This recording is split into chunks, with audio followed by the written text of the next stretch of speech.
Hello and welcome to the podcast. You're listening to Be Uncluttered. I'm Tara Tuttle and with me is Rebecca Mazzino, and together we are going to help you on your journey to a life free of clutter. Hi and welcome to this week's episode. Well, it is November and so Tara is absolutely bursting with Christmas cheer and excitement and Christmas spirit. And so, of course, we have to have a Christmas episode so that she can share all of that excitement with you.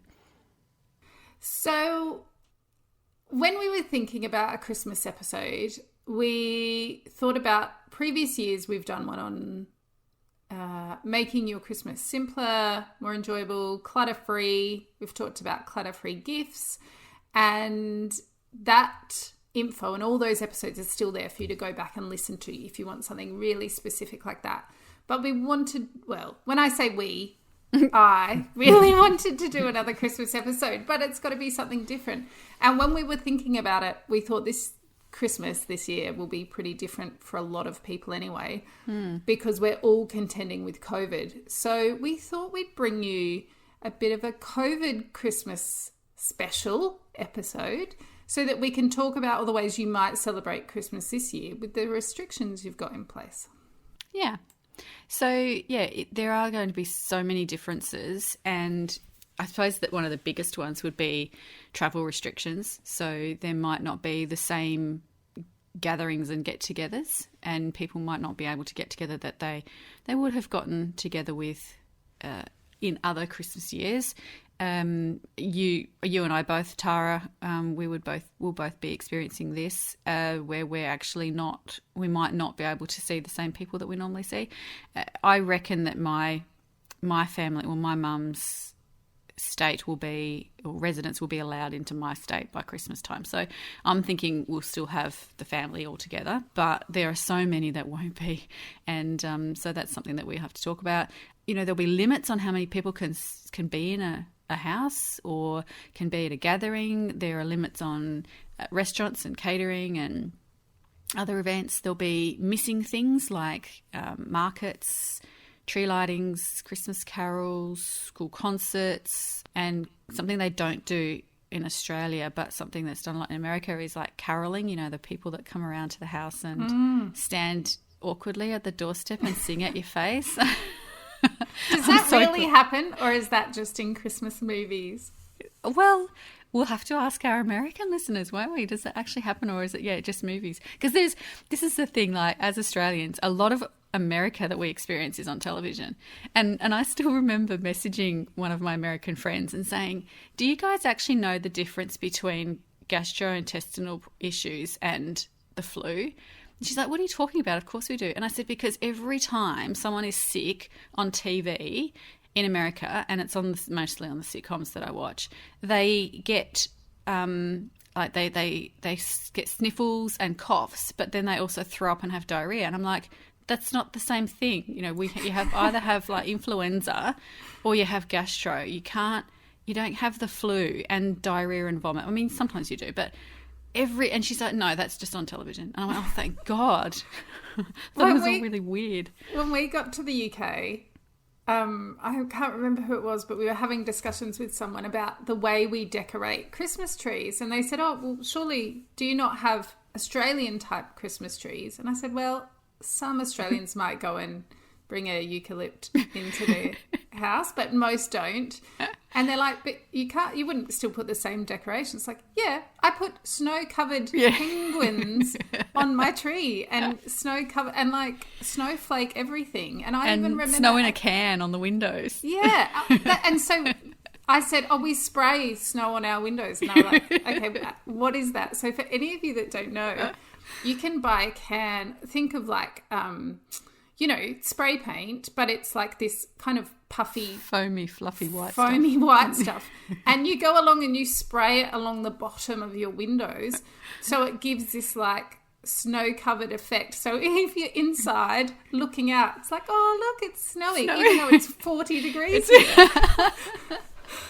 And I remember as a kid, my parents cut out footprints of Santa Okay, maybe I should have put a caveat in front of that. If there are kids listening, just turn this little bit down.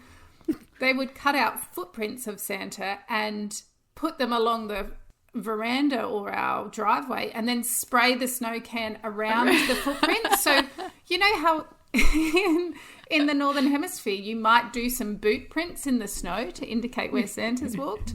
Because we have no snow, we spray fake snow around the footprints. And it's like, how did I never pick up on the fact?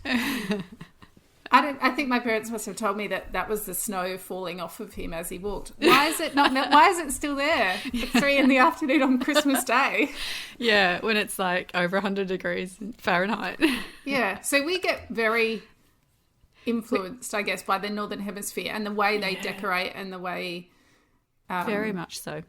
Their Christmases are, even though the temperature's completely different here. But, and when we talk about it, like, it's quite normal, but it is really hilarious how we integrate and you know, poor Santa, like when he comes here and when he's in his parades and, you know, when he's in the Christmas pageant or he's at the shopping centre with photos getting taken of him, he's in and it's a really hot day or it's a really hot month and he's in his full outfit and the poor bugger, he's just very sweaty under that red suit, I would say. But we haven't really. I mean, there's been some like Australian Christmas carols, and we all know Six White Boomers. Like, that's just, you know the one, don't you? I know that one. I'll put a link onto the show notes because I'm sure many of you. Yeah, we all know. I've never heard Australian Christmas carols, so I'll see if I can find some and link. Well, all the Australians should know Six White Boomers. That's probably our only Australian Christmas carol, would it be? I don't know. It's not a carol, but it's our only Christmas song. But yeah, we do have so much influence from the Northern Hemisphere, and we just do it, and we don't really think about it. And then when you do think about it, like now, it seems so weird. They must think we're a bit crazy. And I think one Australian tradition, which is pretty strong, is people leave out a can of beer for Santa. Oh, yes. Rather than a cup of milk and cookies, like, quite often, because we always say, he'll be hot when he comes here, so he doesn't need like a mug of cocoa or cookies and milk left out. You might leave cookies, but we usually say, leave out a cold beer for Santa because he'll need that. Yeah, my parents weren't big drinkers, so we didn't do the beer thing because we didn't even really have any beer in the house. So I can't remember maybe we did I don't remember what we left out. Maybe it was beer. I can't remember.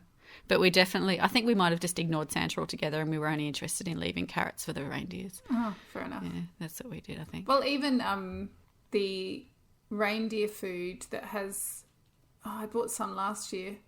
No, must have been the year before, for my nieces and nephews, little packets of oats and it had glitter and stuff in it, and you sprinkle it around on your lawn to give the reindeer. But it had like little snowflake cutouts in it as well, you know, a bit of plastic to pollute the water to go into the waterways, yeah. But I was like, why are there pretend snowflakes? Like, it's madness. But yeah, that's still part of our iconic decorations is snow, which is it's so funny. Anyway. Yeah. So, okay, after that little diversion, trip down Christmas memory lane with all our weird decorations, we put together a little bit of a list with a few ideas so that you guys can still bring the festive feels, even though this Christmas might feel and look a bit different to what you're used to or what you kind of are wishing would happen, especially in the Northern Hemisphere. I know we're getting reports now on the news about a second wave and countries going back into lockdown. So Australia, it might be a little bit different because it will be summer and hopefully our numbers stay pretty low. But if not... we're doing quite well. And I think that, we don't have huge restrictions. Certainly not in my state. There's still restrictions on the size of gatherings, especially inside. But there's lots of things that are still open. But I don't know if all the events are still going to happen. But I know that, in Europe and in France and Germany are locking down again, and America's got record high numbers. So, it's not looking like slowing down there. So, things are going to be definitely a bit different. So, a lot of people travel to see family, either, if they live interstate or in neighbouring countries. and might fly in to visit. And obviously a lot of that kind of travel is, off the cards this year. And even if you live within the same state, depending on whether there's restrictions of how far you can go from home, it might be that you can't connect with your friends and family in person. So we have decided to give you some suggestions. If you are going to connect with your loved ones virtually this year, some things that you could do to kind of spice up those gatherings, especially since so many of us have been doing Zoom meetings for the last 6 or 9 months and kind of getting over the whole virtual get together. It might be nice to spice it up for Christmas to make it feel a little bit different. So obviously you've got your usual Zoom meetings that your work might have instigated, but there's plenty of other apps you can do it on. If you're on Facebook, you can do Messenger call, and quite often they have little buttons along the bottom that you can put on different filters where you can wear, it will put a Santa hat on you or reindeer ears or stuff like that, which can be quite funny and entertaining. You can FaceTime potentially. There's WhatsApp calls. You can do video calls through that as well, and Skype. And I'm sure there's heaps of others. So find something that either you've already got on your phone or your laptop, or find something else and make sure your family install it as well before Christmas. Don't wait till Christmas Day. No one wants tech issues on Christmas Day or Christmas Eve. Have a practice run for sure. Yeah, definitely. And look, from my experience, I would say smaller gatherings on a virtual chat always seem to be far more enjoyable than bigger ones. I think having more chats that are shorter, and individual chats or couples or, just two families getting together seems to be far more fun and enjoyable and less glitchy and awkward than when you have large groups on, because a lot of people sit there looking at each other. People might mute if there's noise in the background, and you can have those moments where you're all just staring at the screen waiting for someone to say something, or you talk over each other. Yeah, I was going to say, or everyone talks at the same time. Yeah. One thing you could try if you want to spice it up, if you've got the tech stuff sorted and you just want to make it feel a bit different than your other catch-ups, is to try theming your catch-up. You could do a dress up. Maybe everyone wears their Christmas jumpers, or you could suggest everyone dresses their favourite movie character or an iconic person from 2020. I don't know, or everyone wear a funny hat or paint their faces or something. I mean, just to make it visually a bit more interesting for people and bring a sense of fun. Yeah, I like that. Or you could do everyone just talks in their favourite accent. Oh, nice. I like that. You might have to prep in advance. I think I'd need to, a couple of weeks to get in the zone. Well, I mean, the idea is that it's bad, so you don't want it to be good because everyone else is going to be like, oh, God. Everyone has to be bad at it. So I think the less prep, the better. But yeah, I can just imagine. Yeah, Mick would turn up with his French accent. When Mick does a French accent, he can't get into it unless he says no first. So it's like say something with your French accent without going no first, and he's like, I just can't do it. He used to serve the kids their dinner in a French accent so that they would eat it. It was one of our tricks. Worked quite well, actually. Oh, I like that. You could host some kind of event as well as part of your get together. So you could do a virtual caroling session. Send everyone a songbook or email everyone a list of lyrics or something like that, and do a virtual caroling could be fun. And that might be good if you are getting together as a big group. You just have to either get everyone to mute themselves, or if you don't want to be heard, don't sing the loudest, because when there's groups of people all talking at the same time, usually the loudest one is the one that gets transmitted. So if you are the loudest singer, make sure you're also the best, because it will just be your voice being transmitted to all the other people. I like that. Or put everyone in a different room on a separate laptop in your house so that you don't be the only one who's being transmitted. Yeah, that's it. have a virtual cooking class. I thought this could be quite interesting. Depending on how tech savvy people are, you could set yourself up in your kitchen. You know, I was thinking if we were doing this year, we would maybe get my grandma to finally share some of her secret recipes. Like, you know, set her up and get her to make her shortbread and actually teach us exactly how to do it. We could get all the grandkids on, and she could give us a virtual cooking class. But she might need a bit of tech help at her end. But if you've got, you know, someone that likes cooking, or there's something that you guys always eat together as a traditional thing, maybe you could have someone make it and teach the rest of you how to make it online. If you've got a list of ingredients first, make it together. Well, you could probably do the same for crafts as well. Like, you could have a craft activity. I know we've done this a couple of times at our family, but one Christmas, my sister was hosting and she did make a reindeer activity. So she had all of the bits and pieces that it was like made out of bits of plywood, and they were all pre-cut, and you had to sort of put together and then paint it. And so everyone, she got all the kids and a few of the adults got involved around a table and sat down, and everyone made their reindeers and painted them. So that's something that you could also do virtually as well, like post them off in advance, and then everyone dials in and sits down and decorates their reindeer together. Yeah, you could do that with I was just thinking, a gingerbread kit as well. You know how you can buy the pre-made houses and you put them together and decorate them? Yeah. You can see that everything my family does around Christmas is food-based, can't you? And you can see I don't, because I keep going, what about?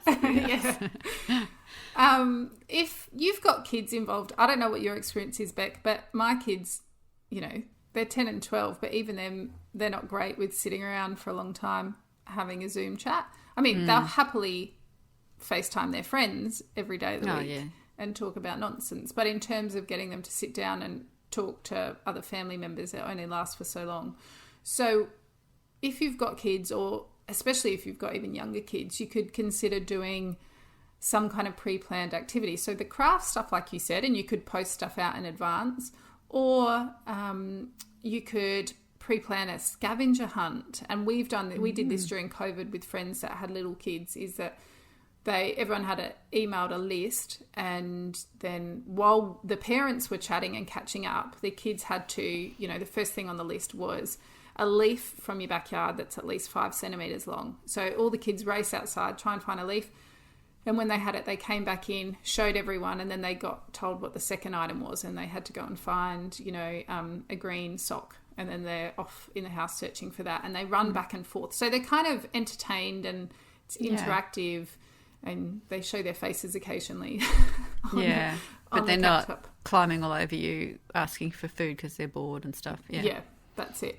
Or you could set like a timed challenge, like a dress-up challenge, or they've got 10 minutes of the Zoom chat to build something from Lego, and then they've got to show everyone else on the chat what they've built, or ask them to perform the Christmas story or something. Whatever it is, if you come up with something interactive for the kids, at least it will make it a bit more entertaining. And then especially if there's grandparents on the other end that actually want to see the kids as well. It might be nice if the kids are doing something that the grandparents can watch or whatever. Or at least see their faces every now and then. Yeah. Keep them involved.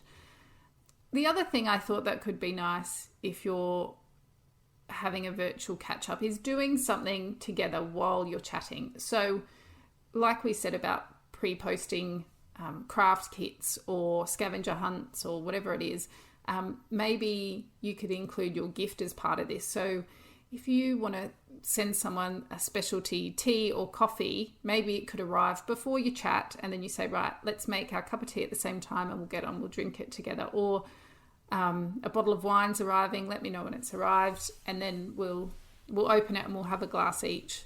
I'll have one of mine, you have one of yours, and we'll drink it together. Or whatever it is, maybe it could even be like a face mask if you're catching up with a girlfriend and you send her a face mask kit or something like that, and you both put your face masks on and chat. But then, do that special Christmas thing while you're catching up. Yeah. Yeah, so there's lots of ideas on ways you can spice up the whole virtual thing. And some people are more into it than others, and some families are more into it than others. But there's, lots of ideas there for anyone who either wants to give it a try and wants something a bit different, or is tired of doing the same old, same old. So there's some good ideas, Tara. Yeah, and I think the key is really making sure you get the tech sorted before the day. So have your practice, make sure the people on the other end know what they are doing as well, because there's nothing worse than getting all set up to catch up with someone. You got your Christmas jumper on, you got your glass of wine and your gingerbread house ready to construct, and you spend 3 hours trying to sort out why you can't hear each other or why you can't see each other. Yeah. So. And for those in the US, she means Christmas sweater. Oh, yeah. That's it. They might know what jumper means, but yeah, we need a translator. So that kind of leads us nicely into gifts, and it's again that idea of, so many of us don't think about the size of gift we have to, or we're buying for someone, because when we see people, it doesn't matter if it's tiny or if it's huge. If you're seeing them, you hand it over. But if you are not seeing people in person, all of a sudden you have to take this into consideration, because either you need to buy something online and have it delivered, or it's something that you're purchasing and then have to post, in which case you are paying for shipping, and it's got to be, reasonable size, weight, all that kind of stuff. Mm-hmm. So one thing I would suggest is think about it early. Don't leave it until middle of December and then find out that there's no chance to get your online stuff shipped before Christmas and whatever. I think you have to be organised with this one. Yeah, get onto it. As soon as you finish listening to this episode, get onto it. So if people live close and you're allowed out of your home and travelling short distance, you could still consider wrapping something up or hand making something and dropping on someone's doorstep. You could, if you're making truffles or cookies or something like that and popping them in a jar with a ribbon on it, you could just whiz past, like pack them in your car if you're doing it for a few people, and whiz past and pop them, or pop the bottle of wine or whatever it is on someone's doorstep with a little card and a note, so that it's kind of like a contactless gift swap. So that's something to consider if you are into giving things homemade. You just have to check where you are, whether you're allowed to drive that far from home. Otherwise, you might be looking more in the online sphere for your gifts this year. Yeah.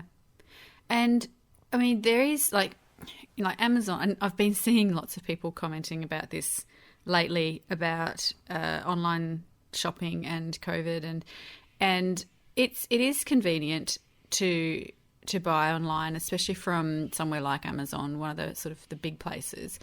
But at the moment, due to COVID, small businesses are really struggling. So if there's any way you could support a small business rather than one of the really big, because the big chains are going to survive. Like, they're going to survive this. All the big chains and the big brands, they're all backed by, they're all owned by the same people essentially. But the small businesses mightn't survive this. So this is a chance to, really help out with local small businesses. So if your local small businesses have gone online, that'll be awesome. Even if they haven't, though, you could even still work something out, give them a call. And if you're calling a small business that's close to someone you want to send a gift to, just give them a call and see what can happen, see what's possible. And maybe it might just be getting a voucher posted from them, and it doesn't even need to necessarily be online shopping as such. You can just get on the phone and call them and say, listen, my aunt lives nearby, she loves getting her nails done, at your place. Is there any way of getting a voucher to her somehow? And see what they say. And I think as well, you can think outside the square. So, you might be thinking about local, like you said, producers in terms of a jewellery maker or a hamper company or something like that. But also think about, maybe could a local florist create a fresh wreath or a table centre for the people's Christmas or something like that, and have that delivered? Or is there a cafe nearby that might roast their own coffee beans? Could you have coffee beans delivered, or a cake, or is there a local deli that might do up a, specialty cheese board or something and have it, like you might have to get a bit creative. But I think when you give the gift of something local and support a small business, you're not just giving the gift to the person, like it's a gift to that small business and ideally the community as well. Around it. Yeah, for sure. So, and I get it, like you go online, go somewhere like Amazon, and I'm not knocking Amazon, like so convenient, but you can buy everything in one click and it's done, and that might seem really easy, but the effort and the energy that goes into the supporting a smaller provider, a smaller business, will be repaid over and over, I think. Yeah. So one thing you can also consider doing is giving a charity gift. So you can donate to a charity on someone's behalf. And I've actually, am I prepared to confess this? I've finished my Christmas shopping, and we'll mention at the end of the episode today why. Yeah, I was just going to say, we have to talk about why at some point. Why I'm even more organised than usual. But yes, I finished my Christmas shopping a couple of weeks ago, so the middle of October. And one thing I have done, I'm trying to think if any of the people I've bought for will be listening to this podcast. You might have to say it in code. That's okay. If they do, they will just have to act surprised when they get it. Because of the bushfires that happened in Australia last summer, there's a lot of wildlife charities that are still looking after animals that were badly burned. Some will try and be rehomed back in their natural habitat. Others will be staying at the wildlife sanctuaries for the rest of their life because they've been so badly injured.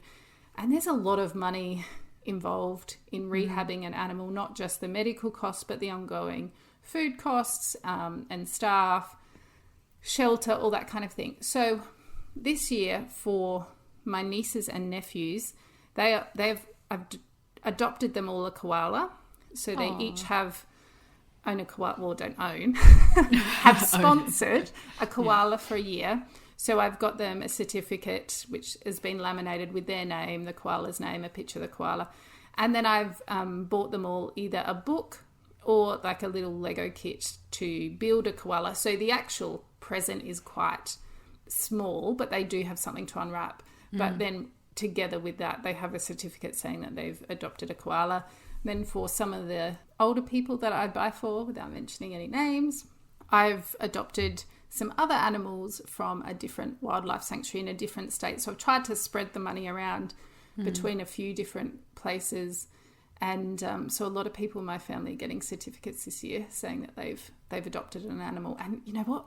That's really easy to post as well, which is good. So there's that kind of thing that you could do. Or you could donate food or money or decorations to your local fire service, or maybe a homeless shelter, or even a nursing home. There's a lot of people in nursing homes this year that will be feeling really isolated, not getting visitors. So maybe there's something that you could do and support your local nursing home in some way, and then let your family know that in lieu of gifts this year, you have bought a bunch of stuff for people isolated in your local nursing home. And you know what? This of all the years to do something where you give back to the community, I think this year your family will not begrudge you for giving back. No, if they do, agree. Send them my name and get them to call me, and I will give them a talking to. Yeah, I agree. It's a good year for giving, for sure. And if you've got that virtual catch-up plan, the other thing you could consider giving is something like we said that you could share while you're catching up with that person, be it food or drinks or pamper products or a Christmas sweater. Is that better? Or something like that you can share together while you're catching up. So there's a few ideas there. Yeah. So there's gifts, activities. So activities is another thing that's going to be different this year. There's going to be lots of stuff cancelled and not happening. So we can talk about some ideas for what to do if you do have a lot of your regular activities cancelled, because I know that we've had the Christmas lights on the Torrens in Adelaide cancelled. You know, the ones at the brewery? Mm-hmm. Yeah, the brewery lights. And they've been, I don't know, they've been happening for... Like 50 years or something? Yeah, something like that. Yep. And that's not happening this year. I don't know if it's going to come back again, but it's not happening this year. And that's part of the tapestry of Christmas in Adelaide. So that's going to be missed. Yeah, and look, one of the things I would say, if you can, do everything you would normally do at Christmas at a slower pace. If there's stuff missing from your calendar, if you normally throw the tree up on the first weekend of December in between all of your other commitments, maybe make a big deal out of it this year. Take more time to decorate the tree. Make it a really slow, enjoyable process. Put the music on. Make hot chocolate for the family, and then tell stories about the different decorations. If you've got decorations you've acquired over generations or from different locations, tell about where they come from. And, you know, maybe you could even go further and search for some of your own like natural decorations. Find some pine cones or that you can paint and use to help decorate. Or those big gum nuts are good. You can paint those gum nuts into little Santas because they're the right shape if you turn them upside down. Yeah, and even I saw this on a movie and I don't know, I'm going to assume it is something that is done. Maybe it was just for the benefit of the movie, but where instead of tinsel, the family was stringing popcorn together. Have you ever seen this? Yeah, I think that's an American thing, yeah. And then I don't think we do it here really, though, much. I haven't seen anyone do it in Australia. It would probably melt. So, but, you know, maybe you could Google traditional tree decorations. I'm not sure about the candles. Don't put live candles on your tree. I know that's something that they used to do. I wouldn't advocate for that. But, yeah, maybe you could Google what traditional tree decorations there are or that you can make from home and find some templates or get some ideas and take time, take a weekend, make it a big deal to decorate your tree or decorate your house rather than it feeling like another thing on your to-do list. Make some new memories around that. Yeah, and put the music on and have some treats and, you know, make yourself a cheese platter and, you know, put some treats out and stuff like that so that it becomes a bit of a family activity and not just one person doing it as a chore, like you said. If you're allowed to drive around your local area, a COVID-safe activity would be seeing the Christmas lights in your neighbourhood potentially, or your city if you're allowed to go that far. And again, like this is something we do most years, and sometimes we'll walk around our neighbourhood and sometimes we'll drive if we're on the way home from somewhere else. But instead of it just being an afterthought, you could turn it into a longer thing. Again, put carols on in your car if you're not going to a caroling event or that's been cancelled. Pack a picnic or some favourite treats and eat them in the car. Have your like a hot cocoa if you're in the Northern Hemisphere, or have, you know, I don't know, a slushie or something in Australia. And either, you know, do it in the car or if you can safely walk around your neighbourhood with masks on or something like that. But again, looking at Christmas lights and not just whizzing past on your way to something else, make looking at Christmas lights the actual event. Yeah. I think you could make a game of it, you know, like you could even do a hunt sort of thing. So you know how a lot of the houses will decorate and there might be a sleigh on the roof. It's like, okay, the first person to find a sleigh on the roof gets, you know, a whatever treat, or everyone cheers or whatever. And the first person to find Santa waving, and the first person to find something that's not Christmassy but they've just stuck it there anyway, you know. So that could be fun as well. Yeah, that would be good. I like that. Another thing you could consider replacing all the big events with is all the things you wish you had time for at Christmas but you don't normally. Like we're talking about simplifying Christmas because it feels like such a crazy time of year. If you are spending more time at home because you're not traveling or you don't have the extra events on, buy yourself a book or get a book from the library, read and like take the time to read a book or watch all your favourite Christmas movies again. Or get out a giant puzzle, you know. I love those massive puzzles, but there's got to be a time where I'm home for a good chunk of time to get it done. What's your favourite Christmas movie? Love Actually. Oh, I'll pretend to smile and go, oh, that's good. You can talk it down. It's okay. I'm a strong enough person to love it despite your thoughts. Yeah, and my husband and I will watch it at least once every Christmas and have since the year it came out. So that's very sweet. I just like Elf. Yeah. I love Zooey Deschanel's voice, and I love Elf's enthusiasm and his faces. So very keen on Elf. We've seen Elf a couple of times. Last year we went to the outdoor cinema and saw Last Christmas. Did you see that one? I don't know. Probably not. It has I can't remember. I can't remember her name. Mother of Dragons from the Game of Thrones. Oh yes, I saw that advertised, but I never saw it. Yeah, it looked quite good.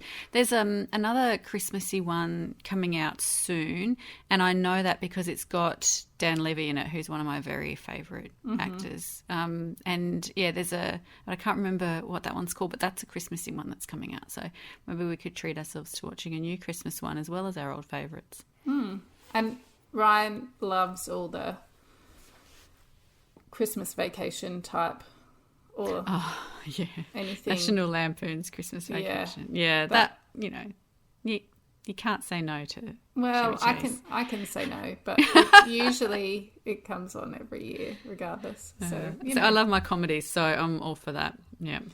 Yeah. I think it was a part of the fabric of Ryan's Christmas childhood experience, so it comes just like, but he tolerates me playing Mariah Carey's Christmas album every year, and I tolerate him watching that. You know, it's kind of give and take. Yeah, for sure.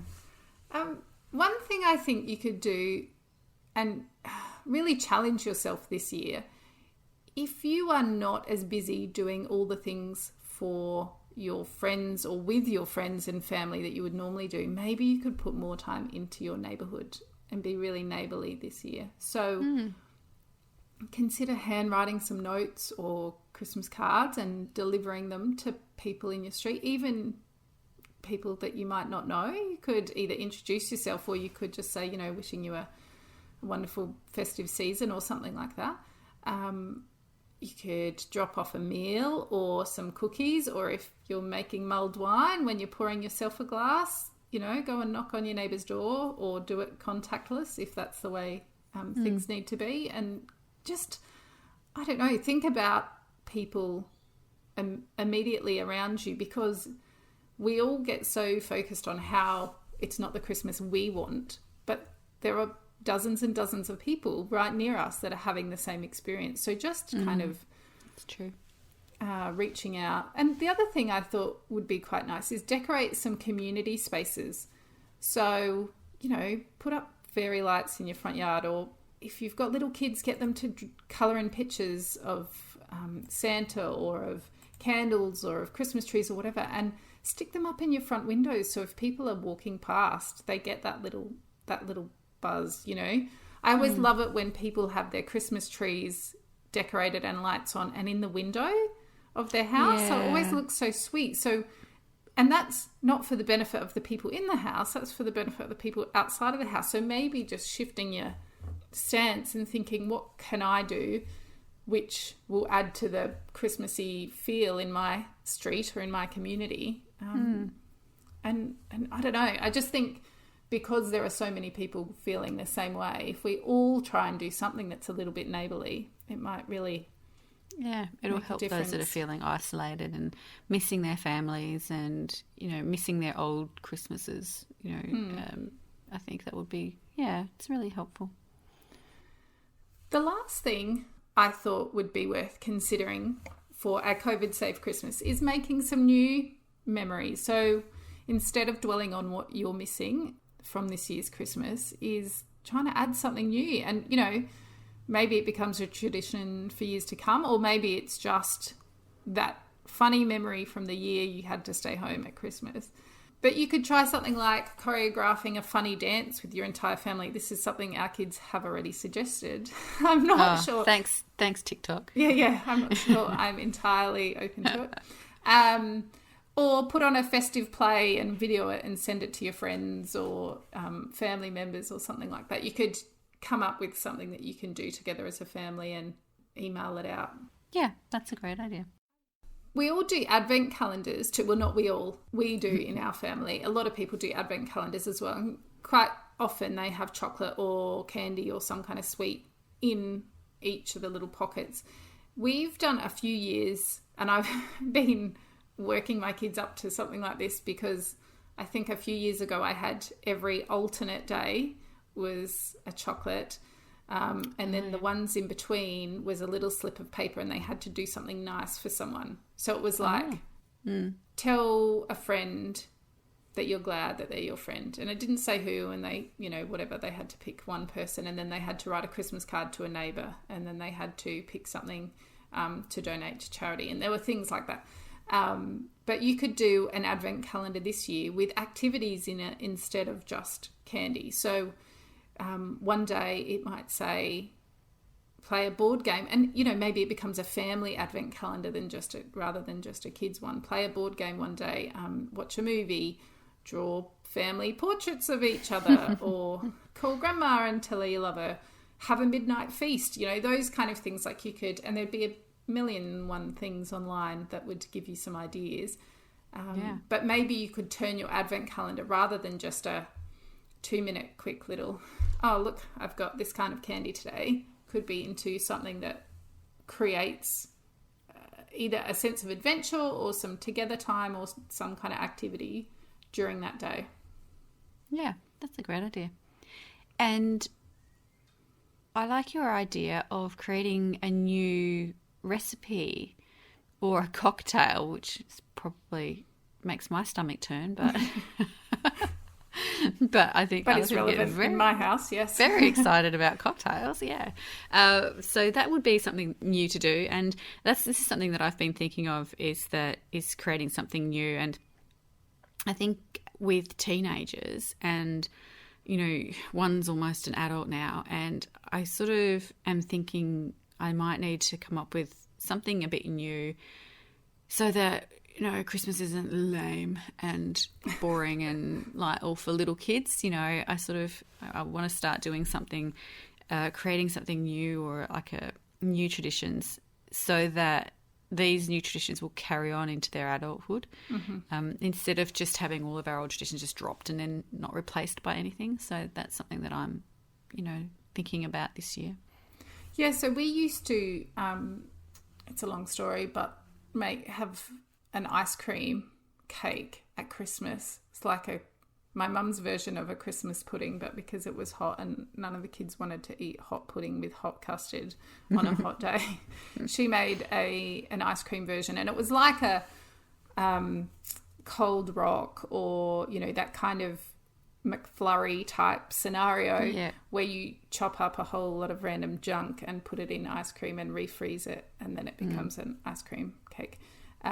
And so one of the things we've done before is tried new versions of that. So like I can't go past a cherry ripe, so I would, if it was just for me, I would just make a cherry ripe ice cream pudding. If it was my brother, it would probably be those banana lollies in an ice, but that whole thing of if your family would normally come together and eat something, maybe you could all try making your version of it, see if it works, and then if it does, send the recipe out. But you could tailor things, try and create something new. I think creating a new cocktail could be fraught with danger, depending on how many times you have to attempt it and try it to get the mix just right. To get it right. Make sure you got nothing planned for the following day. But yeah, that whole idea of starting something new could be quite interesting. Yeah, might be a good time for it.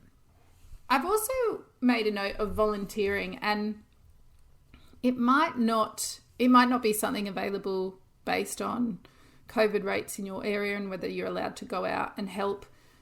But it might even be something as simple as putting your name on a call list somewhere in your community, saying if there's people that are feeling isolated and just want someone to chat to, contact me by this, number or this email address, and I'm happy to chat for a couple of hours on Christmas Eve or something like that. Or tell your friends that you're available to help out if someone needs a meal dropped over or whatever, if they know of anyone. That whole idea of just kind of reconnecting with your community and thinking outside of your own space.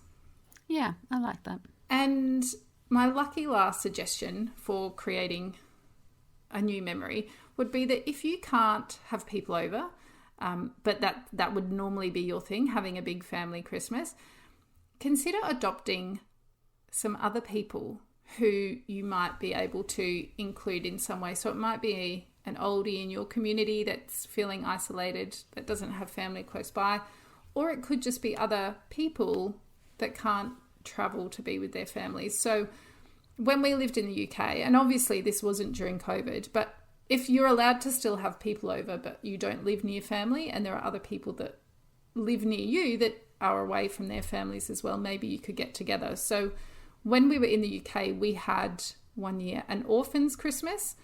So we lived on a military base, and a whole bunch of our friends that also weren't traveling for Christmas, or they were traveling on Boxing Day, or they had family traveling to them on Boxing Day, so they were at home on the base on Christmas.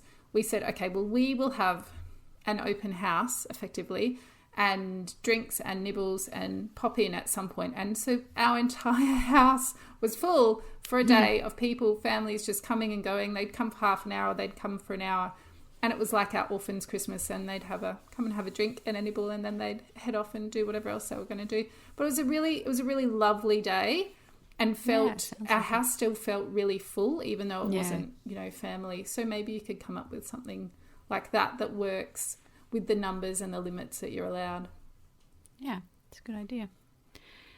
Well, I think that we've given people some ideas. I know I've got some ideas from you, the Christmas Fairy, Tara. Thank you. So that's been really helpful. And I'm pretty sure that everyone else would have got some ideas there as well. And I think the key is try and look for the good, and look for opportunities to make a positive experience, and not necessarily dwell on what you're missing out on, but look for what you can fill your home or your time or your hearts with instead. Yeah, and quite often when you look back at Christmases, the ones that fit the mould of every other year are not necessarily the ones that stick in your memory. Quite often it's the ones that were different for some reason are the ones that stand out. So there's a potential here for it to be something pretty cool. Yeah. And I guess that kind of leads us on to our next point, which is that my Christmas personally will be very different this year. Yeah. Because, well, my family and I will be in the US for Christmas. Woohoo. Woohoo. So you're making the big move. We are moving. My husband is working in a position in the US for 2 to 3 years. So the family is moving at the end of November. So I'm not sure where we'll be for Christmas. We might be in our own house. We might still be in a hotel. We might be celebrating with other people, or we might not. So I haven't quite decided yet what we will do to make it work. That will happen a bit closer to the time. But that also indicates why I'm so organised with my Christmas presents. Exactly, yeah. And Tara's messaged me going, I've got all the Christmas presents all done. I'm like, dude, but yeah, because of the move. Yeah. You've got to spend the next month frantically getting prepared to move your entire family to a completely different continent. During COVID, which adds another level of complexity to everything. But yeah, I've posted one Christmas present with a note saying this will probably be the earliest you ever get a Christmas present, like the end of October. But most others I will post during the month of November, or give to people when they see them. It was just one of those really easy things to control early on when I knew this was all happening, but a lot of the admin happens closer to the end. And I guess that leads us to the fact that we are going to do another episode during November where Becca's going to ask me 1,000,001 questions about the moving process and how you do it. So, and how you survive it. Because you've moved a trillion times, and I've been in this same house now for 24 years, 23 years. So, one, I'm old, and two, I haven't moved much. And so I'm like full of, we move clients, but we haven't moved ourselves, and certainly not overseas. So I'm really curious as to how you survive this. And you just seem to, I don't know, you just seem to do it all with ease. Like, I know it's not easy for you, but you just seem to have it all together. Like, you're just like, yeah, I got this. Like, I've got 3 trillion things happening, but yep, I got this. And I'm just curious as to how on earth you managed to get it. Well, if you come back and listen to the episode where I explain how I do it, I will blow the lid off that facade and tell you about the nightmare that's going on internally. But we will do that in a couple of weeks. Yeah, you can. Yes, you can let it. You can ruin my fantasies in a couple of weeks. Yeah. So we would love you to come and tell us about how you plan to spend your Christmas this year, if your normal plans are affected by COVID. And if you've got other good ideas and suggestions, which I'm sure there are plenty out there, come and share them in our Facebook community. That is definitely where I will be going. So if you've got suggestions for me and how to celebrate Christmas in the US, potentially in a hotel, I will welcome all of that. And so come and join us there. That's where all the good chats happen. And we'll be back with you again next week. Thanks for joining us.